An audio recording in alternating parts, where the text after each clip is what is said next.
Hello everyone, कैसे हो आप सब। एक बार फिर से स्वागत करती हूँ आप सबका मैं अपने यूट्यूब चैनल पे। जैसे कि आपको पता है, हमारी वेब डिजाइनिंग की सीरीज चली हुई है और उसी सीरीज में हम काफी सारे टॉपिक कवर कर चुके हैं। तो उसी सीरीज में आज हम एक नया टॉपिक करेंगे और टॉपिक का नाम है टेबल। टेबल अपने आप में ही बहुत ही इम्पोर्टेंट कंसेप्ट है HTML के अंदर। आपको जैसे पता भी है, अगर M2 का जो प्रैक्टिकल होगा, ऐसा एक भी प्रैक्टिकल आपको नहीं दिखेगा जिसमें टेबल टास्क ना आई हो। तो टेबल अपने आप में ही बहुत इंपॉर्टेंट टॉपिक है, थ्योरी बेसिस पे भी, प्रैक्टिकल बेसिस पे भी, और वाइवा के क्वेश्चन कई इसमें से पूछे जाते हैं।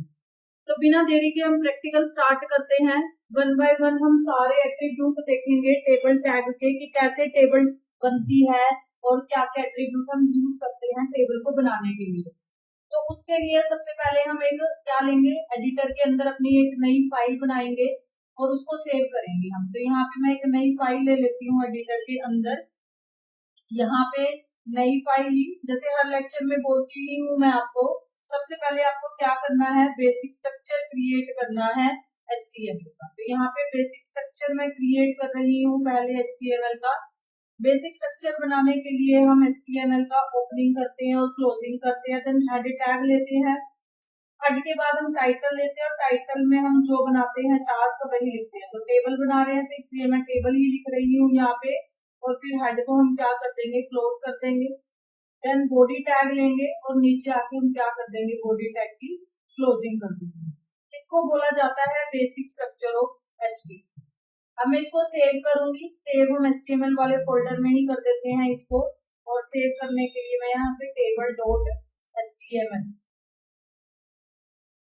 यहाँ पे हम इसको सेव कर देते हैं टेबल 1.html नाम से। तो ये हमारे बेसिक स्ट्रक्चर बन गया है। अब हमें टेबल बनानी है, तो टेबल बनाने के लिए जो टैग हम यूज करते हैं उस टैग का नाम है टेबल। तो सबसे पहले आपको क्या करना है, टेबल टैग स्टार्ट करना है और टेबल टैग को क्लोज करना है। अब अगर हम डेफिनेशन की बात करें या फिर नॉर्मली अगर हम देखें, टेबल में क्या होता है, टेबल कॉम्बिनेशन होता है रोज एंड कॉलम का। टेबल की डेफिनेशन में भी होता है ये कि टेबल क्या है, table is a combination of rows and column. तो सबसे पहले हम क्या बनाएंगे, रो बनाएंगे। TR stand for table row. TR को ओपन करना है और TR को हमने क्लोज करना है। ये हमारी क्या बन गई, एक रो बन गई। तो अब हम सबसे पहले टेबल के अंदर क्या होती है, हेडिंग होती है। तो यहाँ पे हम क्या करेंगे, TH ले लेंगे। TH के अंदर मैंने यहाँ पे लिखा नेम और TH को मैंने बंद कर दिया। ये मैंने क्या किया है, एक रो बनाई है और एक रो के अंदर मैंने एक कॉलम को इंसर्ट कर दिया है। TH हेडिंग होती है और हेडिंग का नाम मैंने क्या लिया है, यहाँ पे नेम लिया है। ऐसे करके आप मल्टीपल क्या कर सकते हो, कॉलम्स ऐड कर सकते हो। तो यहाँ पे मैंने सेकंड ली है TH क्लास में, और उसके बाद थर्ड TH के अंदर मैं यहाँ पे ले लेती हूँ, हम ले लेते हैं कोर्स, और TH को मैंने यहाँ पे क्लोज किया। अब इसको सेव करते हैं। पहले एक बार आउटपुट देख लेते हैं, आउटपुट क्या आती है हमारी। यहाँ पे हम सेव करके इसको रन करेंगे तो ये हमारी अभी आपको दिख रहा होगा स्क्रीन पे, ये आउटपुट आ गई। वन बाय वन इसके आगे बढ़ेंगे स्टेप हम। अब मैं क्या करूंगी, दूसरी रो लूंगी। TR लिया मैंने और TR को साथ के साथ क्या कर दिया, क्लोज कर दिया। अब मैंने ऊपर हेडिंग कितनी ली है, मैंने 3 हेडिंग लिया है, एक नेम, एक क्लास और तीसरी मैंने ली है कोर्स की। अब इन हेडिंग के अंदर मैं क्या करूंगी, अपना डेटा इंसर्ट करूंगी। डेटा इंसर्ट करने के लिए हम किसका यूज करते हैं, हम यूज करेंगे TD का। TD stand for table data. अब नेम लिखने के लिए मैं यहाँ पे लिख लेती हूँ विहान। आप कोई भी पर्टिकुलर जो भी आपको लिखना हो डेटा वो फिल कर सकते हैं। देन सेकंड कॉलम है हमारी क्लास की। क्लास के अंदर यहाँ पे मैं इसकी हेडिंग चेंज कर देती हूँ। क्लास की जगह हम यहाँ पे ले लेते हैं मार्क्स ले लेते हैं हम यहाँ पे। मैंने यहाँ पे मार्क्स लिखे और मार्क्स के अंदर मैं एंट्री फिल करती हूँ 90 और TD को मैंने क्लोज किया। देन थर्ड TD ली मैंने और कोर्स के अंदर मैं यहाँ पे लिखती हूँ O level and then TD को मैंने क्लोज किया। अब हम इसको क्या करेंगे, सेव, कंट्रोल S से सेव किया, then Alt tab and refresh. तो आप देख पा रहे होंगे यहाँ पे हमारी 2 रो आ गई है। पहली रो में 3 कॉलम इंसर्ट करिए, name, marks and then course. फिर दूसरी रो के अंदर हमने डेटा इंसर्ट किया है डेटा नेम के नीचे बिहान, मार्क्स के नीचे 90 एंड कोर्स के नीचे मैंने क्या लिखा है, ओ लेवल लिखा है। ऐसे करके आप क्या कर सकते हो, मल्टीपल रोज एंड कॉलम आप ऐड कर सकते हो। तो मैंने यहाँ पे क्या कर दिया, डेटा इंसर्ट कर दिया, सिर्फ यहाँ पे हम नेम चेंज कर देते हैं। एक मैंने रोहन लिया यहाँ पे, आप रेंडमली कोई भी नाम यहाँ पे ले सकते हो। एक मैंने सोहन नाम लिया यहाँ पे, एंड एक हम मोहन, एंड एक हम नाम ले लेते हैं यहाँ पे ममता। एंड देन मार्क्स हम चेंज कर देते हैं 60, 70, रेंडमली आप कोई भी वैल्यू यहाँ पे फिल कर सकते हो, इसके 90 रहने देते हैं। सेव करेंगे, ओल्ड टैब करेंगे, देन रिफ्रेश करेंगे। देखो ये क्या है, टेबल है, बट देखने से आपको लग नहीं रहा होगा ये टेबल है। अगर हमें इसको दिखाना है, प्रिटेंड करना है कि ये टेबल है, तो हम टेबल एट्रीब्यूट के थ्रू ये चीजें दिखा सकते हैं। उसके लिए हम जाते हैं अपने टैग पेज के अंदर, और यहाँ पे हम टेबल के एट्रीब्यूट करेंगे वन बाय वन। सबसे पहला जो एट्रीब्यूट मैं यूज करती हूँ वो करती हूँ यहाँ पे बॉर्डर। बॉर्डर मैंने यहाँ पे 2 पिक्सल दिया, सेव किया, ओल्ड टैब किया, रिफ्रेश किया, तो आप देख पा रहे होंगे यहाँ पे क्या बन गया, सेल के अराउंड एक बॉर्डर बना है और टेबल के चारों ओर एक बॉर्डर बन गया है। तो ये क्या है, टेबल के अराउंड बॉर्डर आ गया है। यहाँ पे मैं आपको एक डिफरेंस बताना चाहूंगी, ये क्या है हमारी, ये किस में लिखा है हमने, ये लिखा है टीएच में, और जो डेटा मैंने फिल कर रखा है ये किसके अंदर लिखा है, ये मैंने लिखा है टीडी में। तो क्लियरली आपको एक डिफरेंस दिख रहा होगा टीएच और टीडी में। जो टीएच का डेटा होता है वो बाय डिफॉल्ट क्या होता है, बोल्ड होता है, बट जो टीडी का डेटा होता है वो बाय डिफॉल्ट आपका बोल्ड नहीं होता। टीएच का बोल्ड होता है बट टीडी का डेटा बाय डिफॉल्ट बोल्ड नहीं होता। अब बढ़ते हैं अपने अगले एट्रीब्यूट की तरफ। अगला एट्रीब्यूट है विड्थ। विड्थ आप अपने अकॉर्डिंग कम ज्यादा कर सकते हो। मैंने यहाँ पे 400 400 पिक्सल ली है, तो यहाँ पे हमारी टेबल की विड्थ बढ़ गई है। अब आप देख पा रहे होंगे सेकंड डिफरेंस में टीएच और टीडी में। पहला डिफरेंस क्या था, टीएच का बाय डिफॉल्ट जो डेटा है वो क्या होता है, बोल्ड होता है, बट टीडी का नहीं होता। दूसरा डिफरेंस क्या है, टीडी का बाय डिफॉल्ट जो अलाइनमेंट है वो क्या है, लेफ्ट है, हर कॉलम में देख सकते हो, बट टीएच का अलाइनमेंट क्या है, बाय डिफॉल्ट सेंटर है। तो ये मेन दो डिफरेंस होते हैं टीडी और टीएच में। पहला डिफरेंस टीएच का डेटा बोल्ड होता है, एंड दूसरा डिफरेंस टीएच का डेटा बाय डिफॉल्ट कहाँ पे मिलेगा, सेंटर में मिलेगा। अब बढ़ते हैं अपने दूसरे अगले एट्रीब्यूट की तरफ। अगला एट्रीब्यूट मैं यहाँ पे हाइट ले लेती हूँ। हाइट इज इक्वल टू, एक बार 250 पिक्सल करके देखते हैं कितनी होगी। सेव करके रिफ्रेश करते हैं, तो ये हमारी हाइट भी साथ के साथ पूरी टेबल की क्या हो गई, बढ़ गई है। अब हम अपने दूसरे एट्रीब्यूट को यूज करते हैं। आप यहाँ पे देख पा रहे होंगे हर सेल का क्या है, बॉर्डर अलग है, हर सेल के बीच में क्या आया हुआ है, स्पेस आया हुआ है। आप इस स्पेस को क्या कर सकते हो, कम भी कर सकते हो और ज्यादा भी कर सकते हो। एक एट्रीब्यूट होता है, उस एट्रीब्यूट का नाम है सेल स्पेसिंग। सेल स्पेसिंग, जैसे मैंने यहाँ पे सेल स्पेसिंग की वैल्यू दी 10 पिक्सल, ओल्ड टैब रिफ्रेश, तो देखो सेल के बीच में क्या हो गया, आपका स्पेस इंक्रीज हो गया। आप इस स्पेस को क्या कर सकते हो, रिमूव भी कर सकते हो। अगर मैं सेल स्पेसिंग की वैल्यू 0 रखूं, सेव करूं, ओल्ड टैब रिफ्रेश, तो यहाँ पे क्या हो गया, सेल के बीच में स्पेस आपका गायब हो गया। तो सेल स्पेसिंग एट्रीब्यूट कब यूज करेंगे, जब मेरे को सेल्स के बीच में स्पेस को इंक्रीज करना है या फिर रिमूव करना है, तब आप सेल स्पेसिंग का यूज कर सकते हो। अगला जो एट्रीब्यूट है वो है cell padding. Cell padding is equal to, cell padding करने से पहले हम एक बार देख लेते हैं जो हमारा जो ये टेबल के अंदर डेटा लिख रखा है, देखो ये लेफ्ट अलाइनमेंट है यहाँ पे, बट मैं जो चाहती हूँ जो डेटा मेरा वो कहाँ से स्टार्ट हो, जहाँ पे ये 0 लिखा हुआ है ना, यहाँ से स्टार्टिंग हो मेरे इसकी जो डेटा मैंने इसके अंदर भर रखा है। आप देख पा रहे होंगे ये कौन सी अलाइनमेंट है, लेफ्ट अलाइनमेंट। सेंटर में होंगे तो ये इधर आएगा, राइट में करेंगे तो ये इधर आएगा, बट मैं कहाँ से चाह रही हूँ, जहाँ पे ये 0 लिखी हुई है मैं यहाँ से स्टार्टिंग चाहती हूँ अपने कंटेंट के लिखना। तो ये कैसे होगा, ये हम कर सकते हैं सेल पैडिंग से, क्योंकि अलाइनमेंट से नहीं कर सकते। अलाइनमेंट 3 ही होते हैं, लेफ्ट, राइट एंड सेंटर। तो ये ना लेफ्ट में है ना ये सेंटर में, ये दोनों के बीच में है। तो अगर मेरे को यहाँ से कंटेंट थोड़ा सा आगे लेके जाना है तो मैं किसका यूज करूंगी, सेल पैडिंग का। जैसे मैंने यहाँ पे सेल पैडिंग की वैल्यू रखी 10 पिक्सल, सेव करेंगे, ओल्ड टैब करेंगे एंड देन रिफ्रेश करेंगे, तो तो पहले आपका यहाँ से डेटा स्टार्ट हो रहा था, वो यहाँ पे हो रहा है। हर सेल के अंदर ये रिफ्लेक्शन दिखेगी। क्यों दिखेगी? क्योंकि हमने टेबल के अंदर लगाया है, और तो टेबल में जितना डेटा है वो सबके ऊपर रिफ्लेक्शन अपनी करेगा। तो सेल पैडिंग का मतलब क्या होता है? सेल पैडिंग का मतलब होता है सेल के बॉर्डर से कंटेंट आप कितनी दूर लिखना चाहते हो। सेल के बॉर्डर से कंटेंट कितनी दूर लिखना चाहते हो वो आप डिफाइन कर सकते हो with the help of cell padding. ऐसे ही अगला एट्रीब्यूट करेंगे हम। जो अगला एट्रीब्यूट है टेबल का वो है बीजी कलर।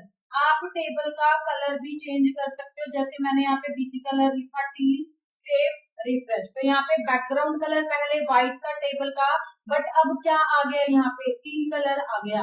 आप क्या कर सकते हो?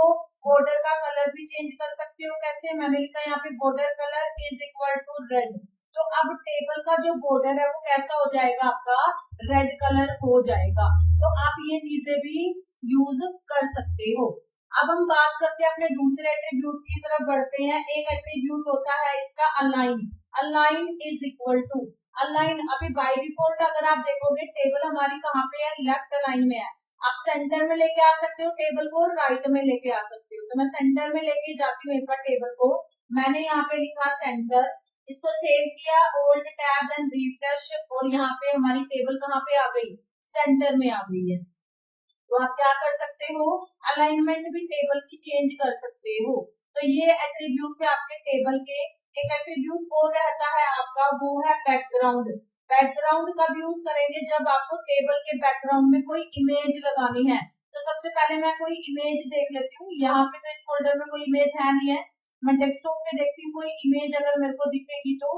यहाँ पे भी मेरे को कोई पिक ऐसा दिख नहीं रही है। एक बार मैं सर्च कर लेती हूँ पिक्चर्स में, अगर मेरे को कुछ मिलता है। फोटोज में जाते हैं, अगर हमें कोई फोटो वहां पे मिलेगी तो हम वो कोशिश करेंगे।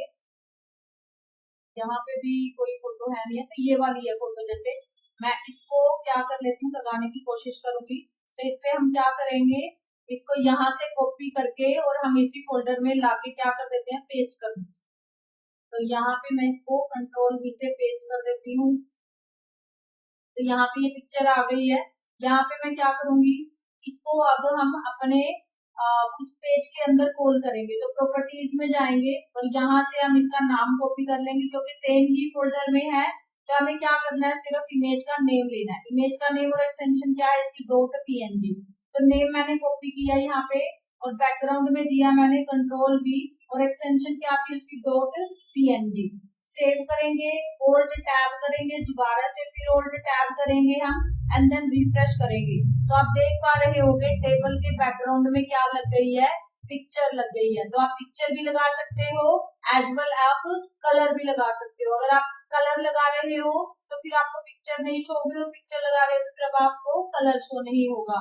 तो जो आपको ठीक लगे वो आप अप्लाई कर सकते हो टेबल के ऊपर। अब हम बात करते हैं वन बाय वन हमारे टीएच और टीडी में क्या क्या एट्रीब्यूट हम लगा सकते हैं। तो देखो यहाँ पे जो टीडी का जो डेटा है वो हमने 10 पिक्सल थोड़ी सी आगे किया है। बट अगर मैं इसको सेंटर में लेके आना चाहती हूँ, तो आप जिस भी टीडी के डेटा को मूव कराना चाहते हो आप उसी टीडी के अंदर जाओगे। जैसे मैं बिहान को सेंटर में लिखना चाहती हूँ, तो मैं इस टीडी के अंदर जाऊंगी और अलाइन की वैल्यू मैं क्या रख दूंगी? इधर सेंटर। इसको सेव करेंगे, ओल्ड टैब करेंगे, रिफ्रेश करेंगे। तो आप देख पा रहे होगे सिर्फ बिहान ही सेंटर में हुआ है, बाकी जो और नेम थे या फिर और डेटा आपको वो एज इट इज है। क्यों है? क्योंकि मैंने एक पर्टिकुलर टीडी के अंदर लगाया है। और अलाइन अगर आप टेबल के अंदर लगाओगे तो वो पूरी टेबल को उठा के लेफ्ट, राइट या सेंटर में करेगा। अगला एट्रीब्यूट है इसका, इसी में मैं लगा के दिखा देती हूँ, बीजी कलर। आप बीजी कलर भी कर सकते हो। जैसे मैंने यहाँ पे लिखा BG colour is equal to, यहाँ पे हम सियान कलर ले लेते हैं, सेव करेंगे, ओल्ड टैब, रिफ्रेश। तो आप देख पा रहे होंगे सिर्फ इसी कॉलम का क्या हुआ है? आपका कलर चेंज हुआ है। एक अलाइनमेंट और होती है, देखो एक अलाइन तो होती है अलाइन, ये कौन सी अलाइनमेंट है? हॉरिजॉन्टल, मतलब आप लेफ्ट कर सकते हो, राइट कर सकते हो और सेंटर कर सकते हो। एक होता है वी अलाइन। वी अलाइन का मतलब होता है वर्टिकल, मतलब टॉप, मिडल एंड बॉटम। तो हम वी अलाइन भी करके देखते हैं। यहाँ पे मैंने यहाँ पे लिखा V align is equal to top. इसको सेव करेंगे, ओल्ड टैब करेंगे एंड रिफ्रेश करेंगे। आपको लग रहा होगा अभी ये चला नहीं है, बट ऐसा नहीं है, ये काम कर रहा है। इसकी थोड़ी सी हाइट में अगर इंक्रीज करूं, मैं इसकी 350 पिक्सल कर देती हूँ हाइट टेबल की। सेव करके रिफ्रेश करेंगे तो आपको क्लियरली अब दिख रहा होगा ये कहाँ पे चला गया, हमारा टॉप में चला गया। अब अगर मैं इसको कहाँ पे करूं, बॉटम में करके दिखाना चाहती हूँ आपको मैं इसको। वी अलाइन टॉप बॉटम, यहाँ पे मैंने बॉटम लिखा, save alt tab and then refresh. तो आप देख पा रहे होगे ये बॉटम में आ गया, मिडल से ये यहाँ पे मिडल में आ जाएगा। तो V align top middle bottom, और अलाइन की value left right and centre. तो आप अपने अकॉर्डिंग ये चीजें यूज कर सकते हैं। यहाँ पे तो मैंने क्या किया है, सिर्फ एक टीडी की वैल्यू चेंज करी है। आप एक रो की वैल्यू भी चेंज कर सकते हो। अब हम आते हैं रो के अंदर। अब जैसे हेडिंग है, हेडिंग का मैं कलर चेंज करना चाहती हूँ, मैंने लिखा बीजी कलर, इसके अंदर रो के अंदर। यहाँ पे मैं बीजी कलर टील कर देती हूँ। तो यहाँ पे मैंने बीजी कलर टील किया, सेव करके इसको रिफ्रेश करते हैं। तो देखो जो हेडिंग वाली रो थी, पूरी रो का जो डेटा है हमारा वो कैसा हो गया, टील कलर हो गया। और क्या चीजें अप्लाई कर सकते हो आप। अब इसी में आते हैं हम, यहाँ पे मैं विड्थ यूज करके देखती हूँ, किसके अंदर, टीडी के अंदर। टीडी की विड्थ मैंने यहाँ पे रखी 200 पिक्सल। सेव करेंगे, alt tab and then refresh. तो आप देखोगे पूरी कॉलम की विड्थ एकदम से चेंज हो जाएगी। यही काम अगर आपको ध्यान हो एक्सेल में, आप यहाँ से स्क्रैच करके इसको आगे लेके जाते थे तो पूरी कॉलम की हो जाती थी। तो यही सेम यहाँ पे भी होगा, पूरी कॉलम की विड्थ क्या हो जाएगी, इंक्रीज हो जाएगी।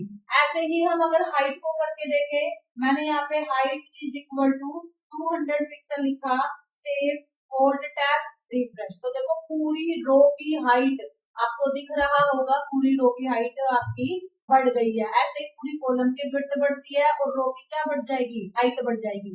अब देखो आपको अब बॉटम क्लियरली दिख रहा होगा, ये बॉटम में है, एक मिडल वैल्यू होती है और एक टॉप वैल्यू होती है। तो आप अपने अकॉर्डिंग इनको क्या कर सकते हो, चेंज कर सकते हो। बट अगर हम बात करें टीआर की, टीआर में हाइट और विड्थ दोनों काम नहीं करते। मैं एक बार आपको करके दिखा देती हूँ। जैसे मैंने यहाँ पे विड्थ लिखा, विड्थ इज इक्वल टू मैंने लिखा 200 पिक्सल। सेव करके इसको रिफ्रेश करके करते हैं हम, यहाँ पे आपको नहीं दिखेगा। मैं हाइट करके देखती हूँ इसकी, हाइट इज इक्वल टू, यहाँ पे मैंने लिखा 200 पिक्सल।